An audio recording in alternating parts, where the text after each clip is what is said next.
Okay, thank you for joining us today for our destination series. This week we're going to talk about Machu Picchu, Peru, and we've done this is our sixth destination series. So far, we've done the calendar for 2021. We've done Patagonia, Kilimanjaro, southern Utah. Last week we did the trek to Mount Everest Base Camp, and we have used a variety of special guests and that's been really nice for us. Different guests that have been on trips and different operations from different areas around the world. So let's see here. Someone's asking if it's live. It's live, but then basically what we do is record it. So today or yesterday, last week's destination series came out on YouTube. So the following Friday, this will come out on YouTube as well. And what I'm going to do is share my screen. And as usual, I go over a presentation on the area.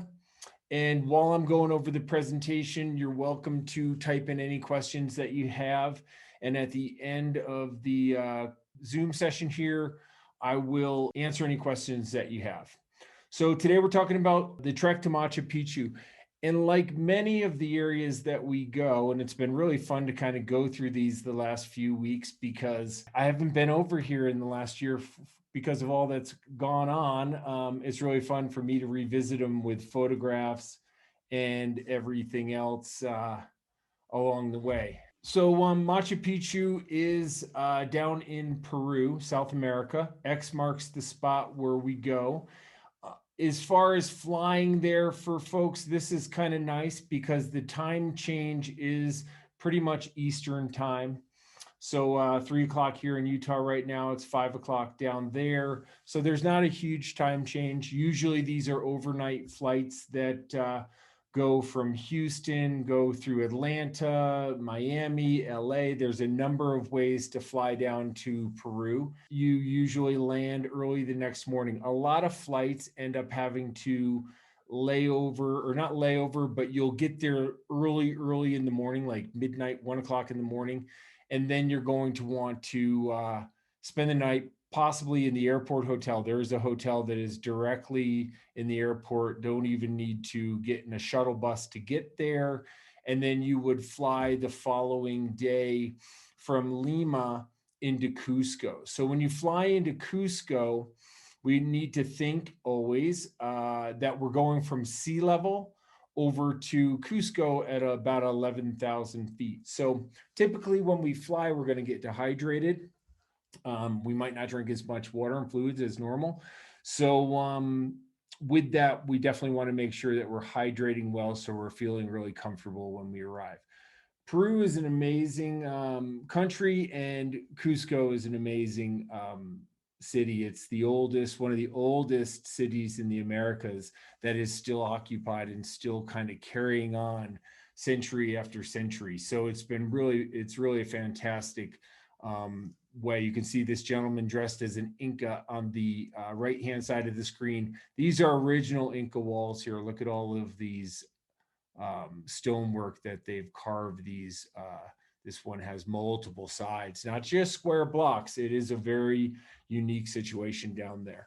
And the best time of the year for us to travel down here, weather-wise, is going to be May through October.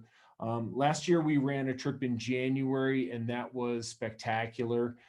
We can run into a little bit more precipitation in those months, but the weather is quite warm. It's kind of their summer season, and it's a really off time to go, which is a lot less busy than other times of the year. Although for us, June, July, August through the early fall is a really good time for great weather in Machu Picchu.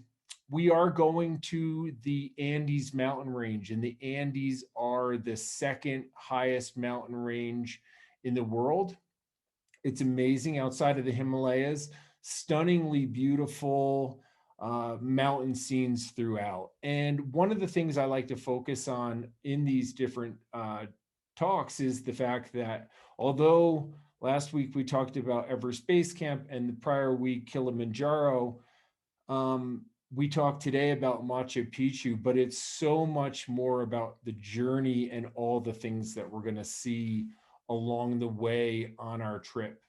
I think Joseph is having a hard time logging in, so I'll apologize for that. And as they say, the show must go on. So that's what we're going to do. Joseph and I have worked together for over 5 years. He's been in tourism for more than 14 years. He's a good friend. He's our local professional guide. He's our operations guy on the ground there. And I'm not sure what's going on. He was just talking to me a little while ago on Zoom. So I'm not sure if he ran into a problem down there, but we'll just keep going. It is amazing to land in Cusco. Again, this town here is above 11,000 feet. You can see the Plaza de Armas, the cathedrals, a real central hub down there.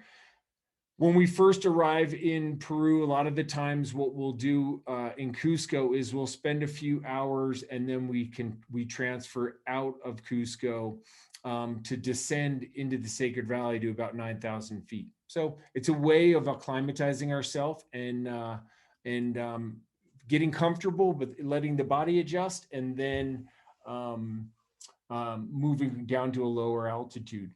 We're always going to have lower left, really reliable transportation throughout our journey. And I'll talk about the difference between the two journeys that we do here and the similarities and the differences. And either way, it's a great way to get to the Machu Picchu archaeological site and explore all the other archaeological sites along the way. So you can see lower right, one of the hotels that we use in Cusco for the groups that stay right in Cusco. And they're fantastic, super comfortable, beautiful outdoor courtyards and open spaces, and a great way for us to start our trip. So these are typical scenes around the different lodging we use. This one's in the Sacred Valley, very nice dining facilities, great breakfast setups, and just a really nice place. You know, we're in the lodges in the evening through the night, and then after breakfast the next day, we're really moving on. We have a lot to see and do each day on either trip. So it's important that we, you know, kind of keep the game going. And the important thing on all of our trips is communication. And just like doing this talk here, it's really important that we do this wherever we go around the world. So on the left side of your screen, you can see our orientation briefing. And, you know, when we go to altitude, when we're trekking, when we're in the outdoor environment, exposed to the outdoors for long periods of time, we definitely always want to think about all of the things that are going to keep us safe. And as a guide, and any of our guides is going to be able to relay on to you right from the start, half-hour presentation on all the things to consider, answer questions, get to know the group so we can proceed safely and make the most of our time and have a great time on our adventure. On the right-hand side of your screen, you can see where we are doing an evening briefing. Usually about 10 minutes before dinner, we talk about the next day and everybody can kind of understand what's going to happen on the following day. Just like always in my talks, I like to thank our local teams. These trips anywhere around the world are built on relationships that we have, relationships that I've worked long and hard at making. These are my good friends in faraway places, and it's really nice to be able to count on each other and run these trips together and perfect them over time and make sure that we're really enjoying ourselves and showing our guests the best trip we can. We do very selectively pick the people that we work with and the friendships that we've made, and it helps out because it all really is one big team when you join one of our trips and we go through one of these adventures together. Peru as a whole, in my experience, has been just super colorful and wonderful people, very friendly, very photogenic, and very warm and welcoming. And that's been a really nice thing to experience. It seems to me that, and I've been to Cusco a lot, and I've spent a lot of time there on multiple trips or between trips, and there are more parades going on than I've ever seen anywhere in the world. So it's been a really fun experience with that. After we do our briefing and we get going, on either one of our adventures, the Lodge to Lodge trek you'll find on our website, and then you'll find one called the Peruvian Adventure to Machu Picchu. I'm going to explain a little bit about the differences and a little bit about the similarities. But one of the things that we need to think about when we think about the trek to Machu Picchu is it is much more, not that that's not amazing, but there are many other sites and archaeological sites and other points of interest along the way. So we're going to go to Pisac and Ollantaytambo and the Sun Gate and all these other sites that are just really interesting along the way. So we're going to see and trek and hike to these on either one of our trips, and be able to spend different times in different places. So it is much more than the just the archaeological sites, a lot about the people, a lot about the culture, a lot about the food, which is very excellent, and all the ways we travel. Both of our trips are going to move from lodge to lodge in the middle portion of their trip. The trip. They're both going to start in Cusco arrival. They're both going to have lodging prior to starting the adventure and the movement portion of the trip. And they're both going to end in Aguascalientes or Machu Picchu village, right there at the base of Machu Picchu. And they actually end at the same lodging in Aguascalientes. So it's just a little bit different route depending on the trip that you take.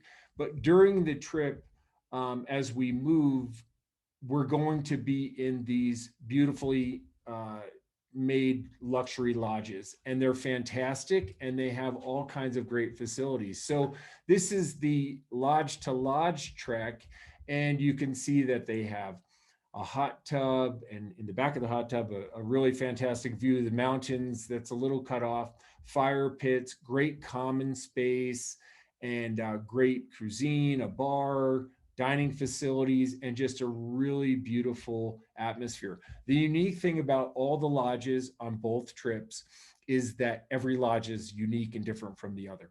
So there's no two that are the same, and they're very beautifully done, which is really important. We work hard hiking or activities during the day, and we have a really nice place to retreat to each evening.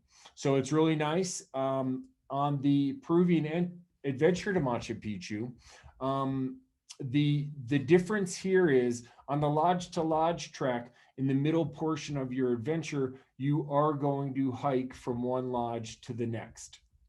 All of your stuff is carried on mules or donkeys, pack animals, and you wear a day pack. On the Peruvian adventure to Machu Picchu, you are going to be given an option if you want to opt for a more easy active day. And this is where we'll do one of the similar hikes. Oh, looks like Joseph logged on. Oh, hi, Dean. Hey, Joseph. So sorry because the connection with the internet doesn't work very well, but Well, I am I'm happy just to be here with you. okay. Well, say hi to everybody, and we'll just keep moving along here, and I'll let you jump in as we go. Hello to everybody. Well, my name is Joseph. I am from Cusco City. I was born and raised here, so I'm working with mobile trekking for more than like 4 years. So one of the best experience as a tour guide is to get one of the beautiful trips, which is in Machu Picchu, and visit all the archaeological site, which is really nice.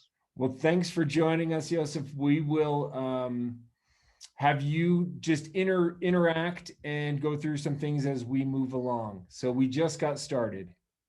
Perfect, perfect. Just Great. we're gonna continue about our trip, like we have many years ago. So just give the big experience of our guests. Yes, sir. Okay, so the Peruvian adventure to Machu Picchu, we're using the same type of lodging. It takes a little bit different route. So if you look at it here, um, on the Machu Picchu lodge to lodge trek, we're going to go through the mountains, trekking from lodge to lodge to a train station that brings us into the Aguas Calientes. It's not put on this map, and I really didn't have time to build a new map for the other side. But the Lares Valley here is our Peruvian adventure to Machu Picchu, and we're going to visit the Sacred Valley and then work our way into Machu Picchu on a little bit different loop. But each day, visiting archaeological sites and seeing things along the way. And on that one, we can accommodate a little larger group. On the lodge trek, the lodge to lodge, the maximum those lodges hold is 12 people. And on the Peruvian adventure to Machu Picchu, we can hold about 20. So for some special groups and some groups that would prefer to have an activity option where they can choose to do an activity, we offer two choices each day, the active hike like we do on either trek, but we will offer on that one an easier option, a cultural site and some other things along the way. So, Joseph, I'm going to ask you, since you're joined us now, here you are in the middle. Can you explain to us what the ladies are doing here in this photograph? Great. So basically, one of the interesting places is we're going to visit Chintero, which is basically the beginning of our trip in the Sacred Valley. The ladies basically are here. They show us about how they dye the textile, how they made the textiles in here, which is a great opportunity. If you look in those ladies, look at the beautiful colors they are dressing now. For example, the red. What does mean the red? Means the black. For example, if the blue means the sky. So it's everything about to the Pachamama. What does mean Pachamama? Pachamama is the Mother Earth. It's the connection. So all our people, they are working in here. They show how to make all these textiles, which is coming for many years ago since the Incas they did. Even pre-Incas time. If we're talking about, for example, the Juarez, if we're talking about the Paracas was one of the cultures was located basically in the south part of Lima. Paracas was one of the best guys, so they did this kind of the textiles, which is amazing. So they use, for example, natural plants from the community. And they use these ones, they boil it, right, with all these kind of textiles to get the colors. For example, do you know about the eucalyptus? In eucalyptus, you can get more than, for example, like a 3 or 4 colors to dye so different kind of textiles. That's the reason one of the ladies, for example, they show about one of the scarf, for example, you can see, right, really nice colors. That was a presentation. Each community has a different dresses and different, for example, costumes. Like, for example, they can show us, right? It's really nice. Excellent. Thank you, Joseph. Another thing for us along the way up, obviously, is the trekking. People are often concerned about how difficult it is. And on all of our trips, we're going to make sure that you acclimatize gently into altitude. And it's really about having a good plan and moving and pacing very slowly, and you're well guided and you can enjoy it. You can see the lady in the lower left. You know, she's at over 15,000 feet there, the high point of the lodge to lodge trek. But we're going to make sure that you do it safely. The group to the right upper corner, you know, enjoying the journey, and that's what it's all about on all of our trips, and that's what makes this experience so well. You know, cruising across this trolley system on the lower left, very nice dining. That's one of the lodges, and in these lodges with our groups, we're there privately, which is very nice. Just great groups of people coming together, and it's really fun and exciting for me to see people out in these environments making their way. In the upper right portion, that looks like a day that we had some precipitation and some rain. Our guests properly prepared it's fun and it's enjoyable. Big smile on her face as she crosses that bridge because she's prepared for it. And it's a really fun thing to do. Another fun thing for me, and I really love these customs, is this shaman ceremony. So I'm going to let Joseph, why don't you explain a little bit about the shaman ceremonies? Great. So, oh my God, this is one of my special moments because when we are in the mountains, so we need to connect to the mother nature. So basically, I here in Cusco City, the Incas, so a long time ago, they've been practice the rituals or ceremonies, like you can see in the photo, which is really nice. It's a special moment when you are contact with the nature, mountains, glaciers, connecting to the sky, and it is really amazing. It's kind of like a blessing you, for example, for our guests, for our trip. It's not like a every day. So these guys or those shamans, they are practicing because it's an special moment. They want to feel your energy. They want to feel your heart. You are all nice people, which is really nice. In all our groups, okay, we have a lodge to Machu Picchu. So we have this kind of ceremony. It's very close to the one of the lakes we call the Umantai Lake, and it's really nice to be in peace with these people and just looking around about what they are putting. For example, if you're looking in the one of the nice table, it's basically a rock, but over that they have what? Some textiles, they have a paper, and they put in different kind of the stuff. Candies, so they put what? Sugar, they put in some roses, flowers, okay, which is a nice connection. It's basically like a Incas they did a long time ago. And we need to what? Connect again to the Mother Earth. Because we we were come from where? From the Pachamama, for the Mother Nature. And where Yeah. we go, we don't know. We need to connect again. It's the circle of the life, like those guys they believe in now. This is in Spanish we call pago a la tierra, which is pay to the Mother Earth, which is really nice. It's very interesting. All our trip, we have this special ceremony for all our guests, for us. Look at those photos. Look at the group.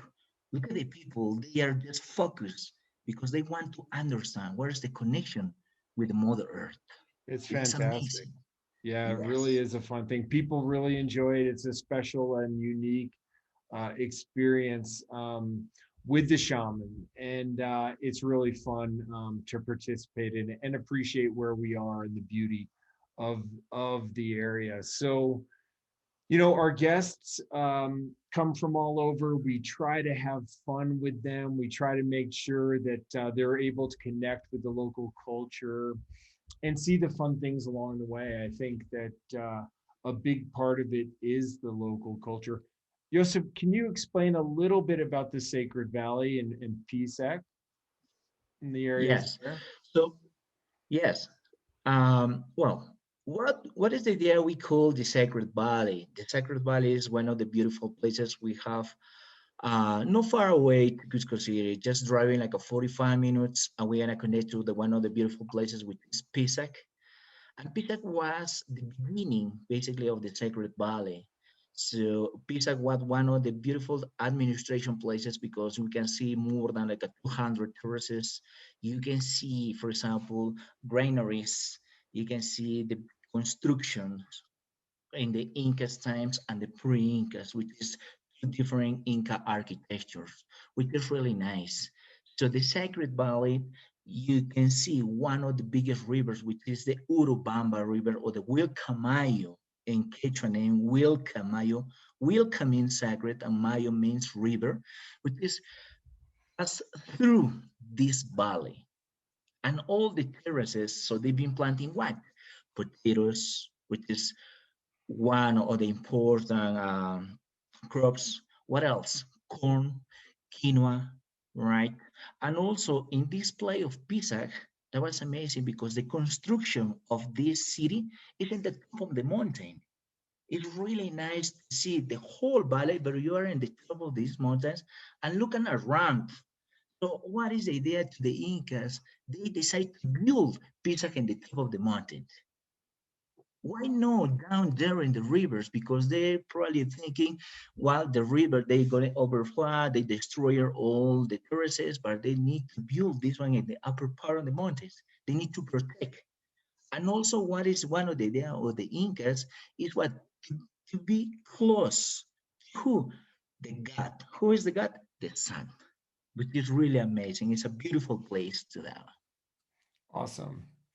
And as you know, for me, along with all the culture and all of these amazing archaeological sites that we visit, I even prior to getting to the Machu Picchu site is the Andes mountain range.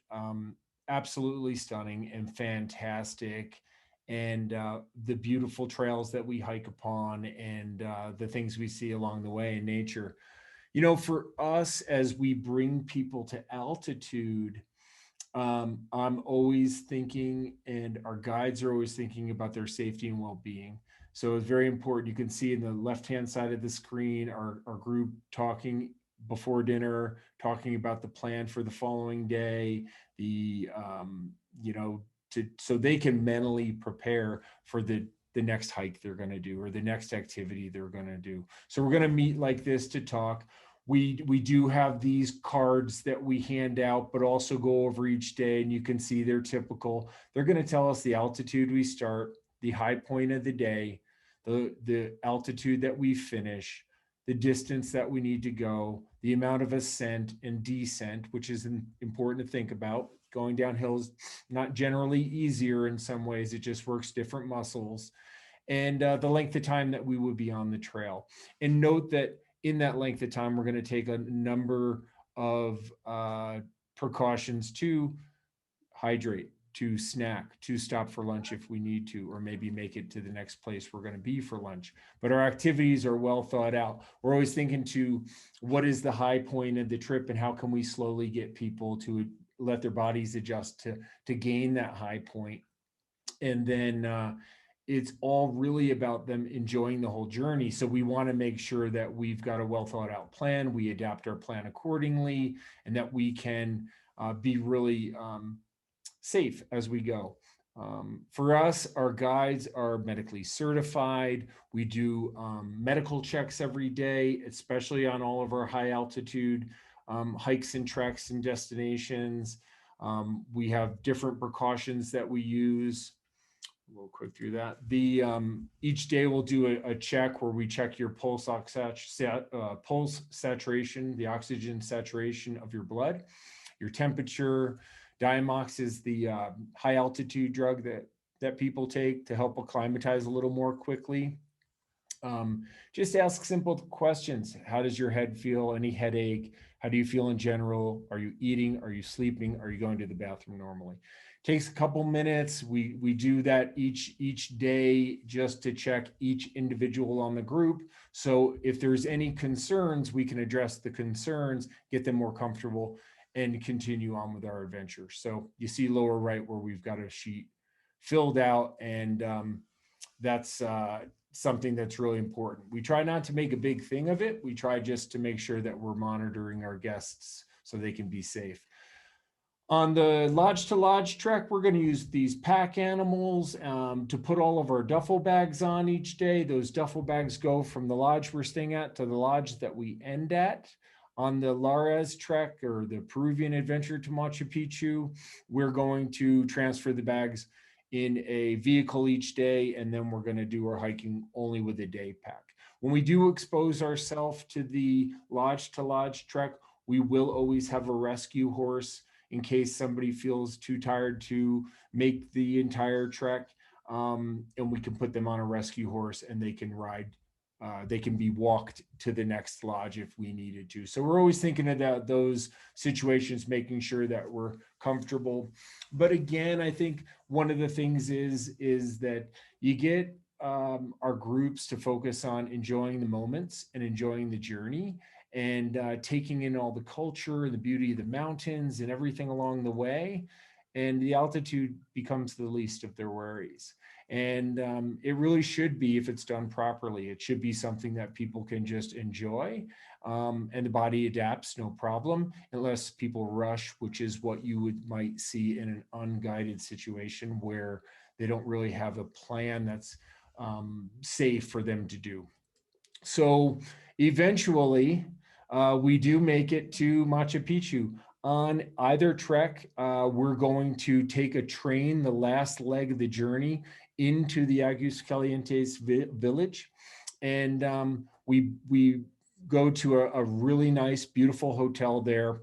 We spend the evening, and then the next morning we make our way up to the lost city of the Incas, the archaeological site of Machu Picchu.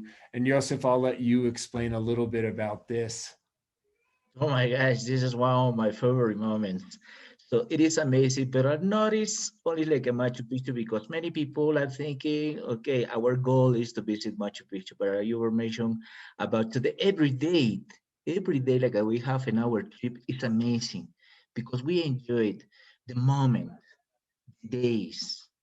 So we connect with the people. And after that, so we're gonna get to this beautiful Inca side, which is Machu Picchu.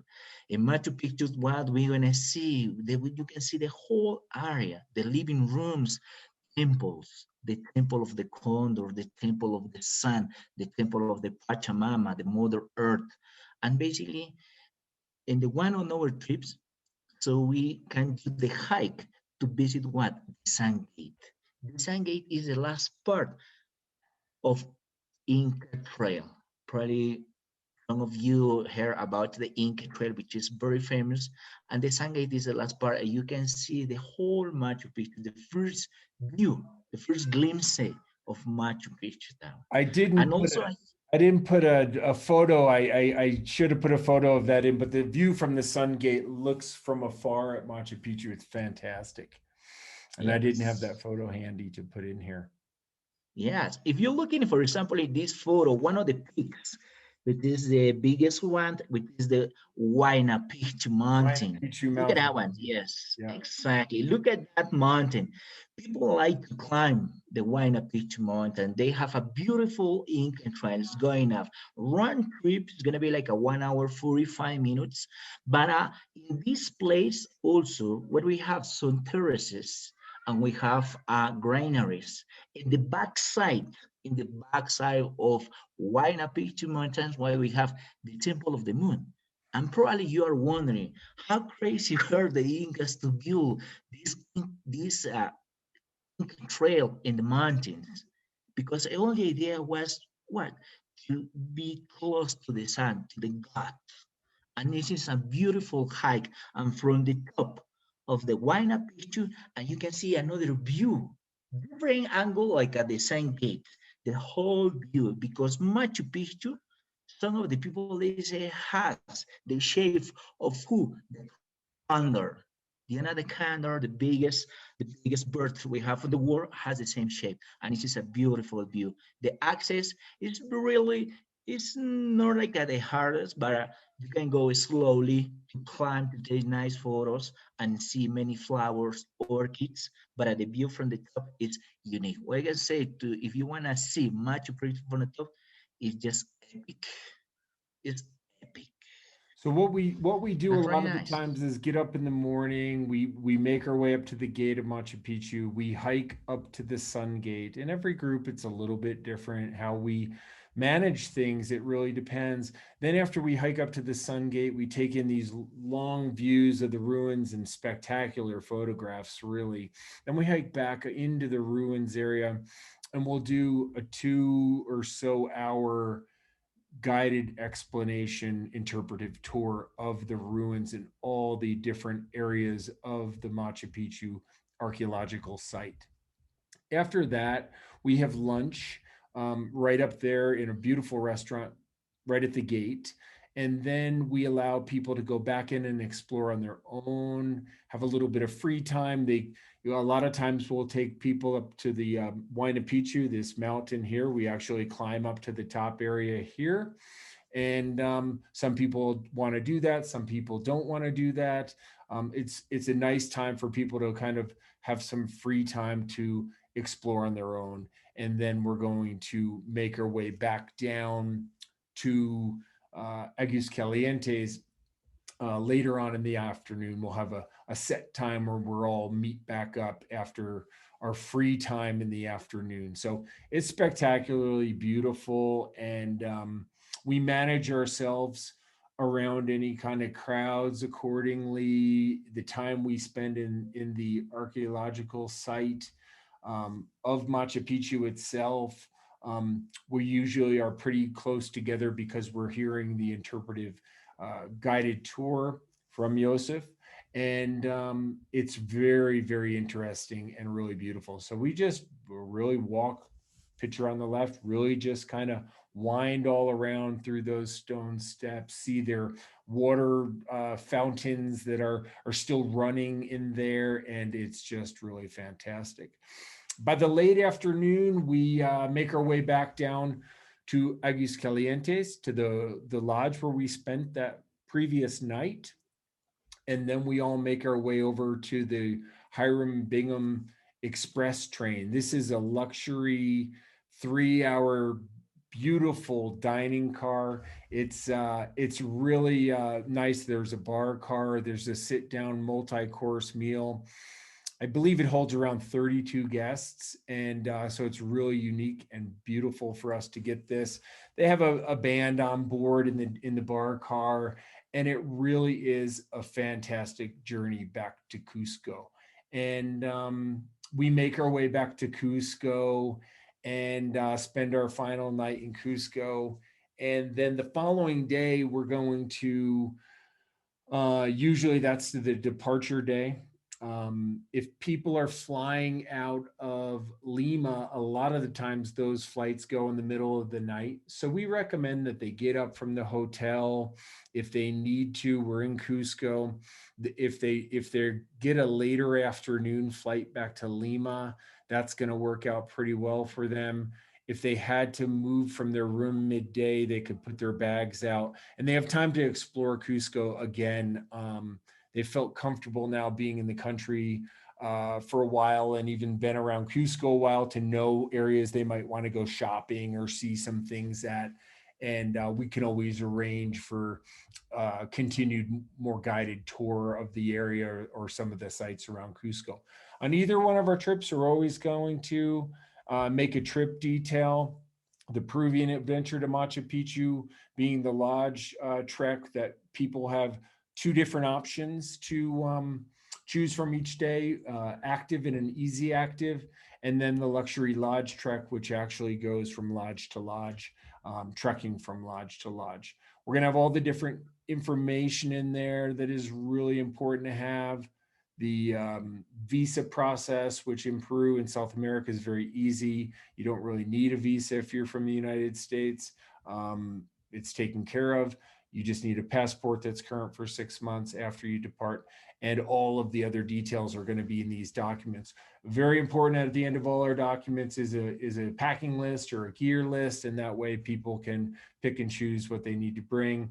And we're always here to consult you on all of the choices that you make or the questions that you might have as you gear up and prepare for your trip. We do a lot of these Zoom calls with guests right now that have questions, and we want to just chat with them so they're comfortable before they go.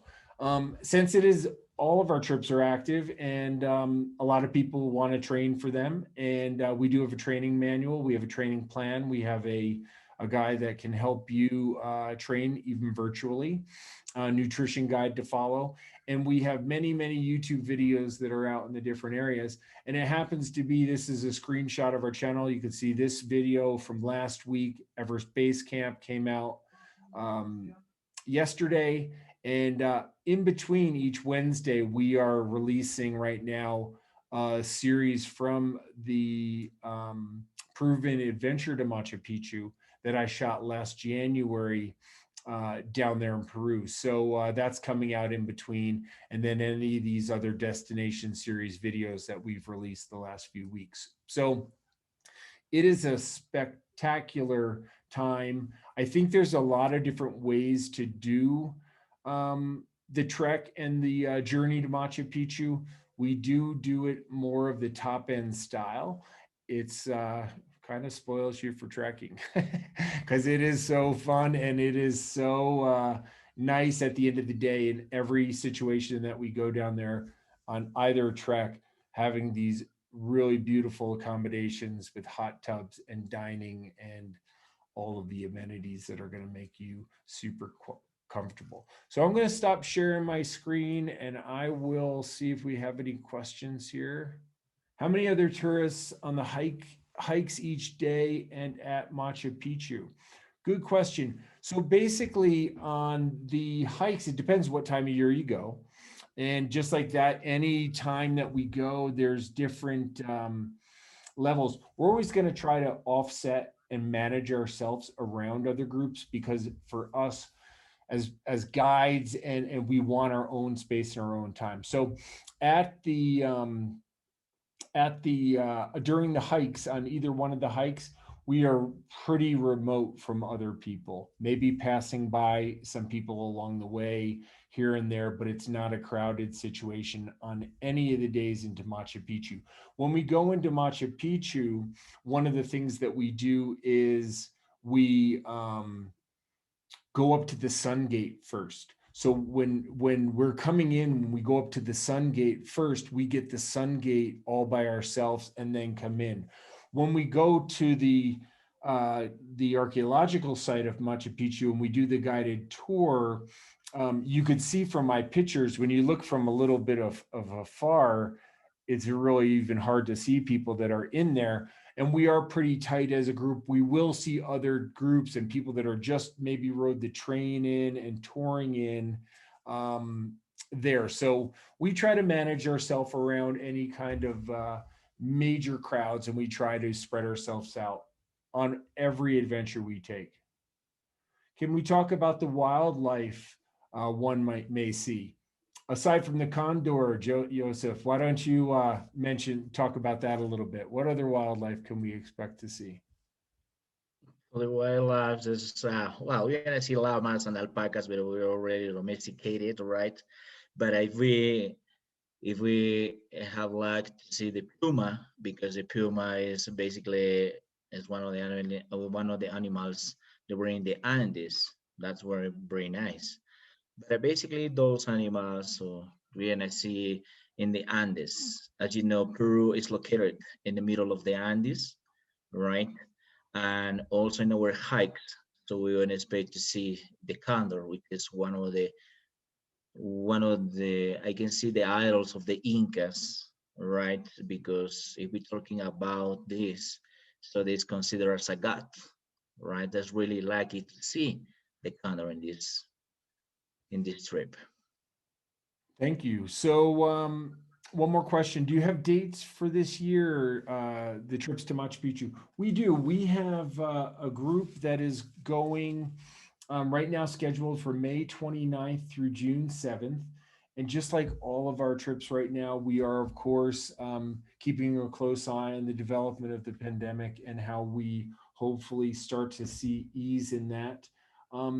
If this trip was to be postponed, we would reschedule it. One of the things that we are doing for our trips, we are taking member agreements without an upfront deposit. So you could send a member agreement in, you can be on the list. This trip I know has 7 people signed up for it. So it maxes at 12. And this is the Lodge to Lodge trek, May 29th through June 7th. And then we have a private group that is scheduled for after this in June. A private group. There's no space there. It's a family group that's private, and they would be going later in June. And if they need to be pushed back into July or August, we can always reschedule, which is unusual for us, but nonetheless, it's adapting to the situation that we're in. And then we would probably, as we went, be scheduling stuff for the fall. If you check our website, the www.trek.com site, go to destinations, and click on South America, Peru, you're going to see Machu Picchu and the different trips and the different dates we have next year. Any of these trips we are able to run with smaller size groups on trips that are not on our calendar. Custom dates are available, especially if you have 4 people or so. With the group smaller than 8, we send you down there. You meet Joseph at the airport. He takes you on the entire adventure with Ruli and our other guides down there. And once the group gets to be a little larger side, we'd probably send somebody from the home office. Still a bit confused about the 2 trips. So if easily you could try again. Great. So the 2 different options are the lodge to lodge trek to Machu Picchu or the Peruvian adventure to Machu Picchu. They both start in Cusco and go to the Sacred Valley and end in Aguascalientes at Machu Picchu and do the same return on the train. So that part of it, beginning and end, is basically the same. They just use a different series of lodges. On the lodge to lodge, you go in and you trek from a lodge to a lodge through the Salcantay Pass and through lodges to Aguascalientes. On the Peruvian adventure to Machu Picchu, you each day go from lodge to lodge, but we use a different series of lodges. And each evening you can decide if you want to do the active hike or if you want to do a more easy active outing like a cultural site. And oftentimes those hikes conclude at the cultural site, where on an easy active outing, you might visit a few things along the way, and then we all rejoin at the cultural site to rejoin and be together. So you might be apart if, say, a couple decided 2 different options, they'd be together by the early afternoon, and then we'd move to the next lodge. So they do finish in Aguascalientes and Machu Picchu at the same hotel that we use. And they're very similar, although using different mountain style lodging along the way. They both have all the facilities and everything else. It looks like that's it for our questions. I want to thank Joseph, our special guest today, for tuning in from Cusco, Peru, and everybody for joining us. This will go out on YouTube next Friday. And if you've got any questions, don't hesitate to call our office and email us and give us a call. And I'm happy to jump on the line and answer questions directly. So thanks for joining you. I'm going to end our destination series, and we'll see you next week for our next destination series. Just give me a couple seconds. I will invite to all our guests to try we trekking because we want to give you one of the best experience like we have in Cusco City to just travel lodge to lodge to have the Peruvian adventure. So each day is really different. It's just for us. So we are exploring every day and do different roads. Not crowded as Machu Picchu, but every day is gonna be just for us to enjoy every day. So it's really nice. That is what we're trekking over to you. Thank you, Dean. I am really happy and so sorry to be late in the presentations, but I am here. Thank you, sir. We'll see you You're soon, welcome, my and friend. we'll be in touch. Thank you all for joining us, and Thank you. let us know if you have questions about Machu Picchu.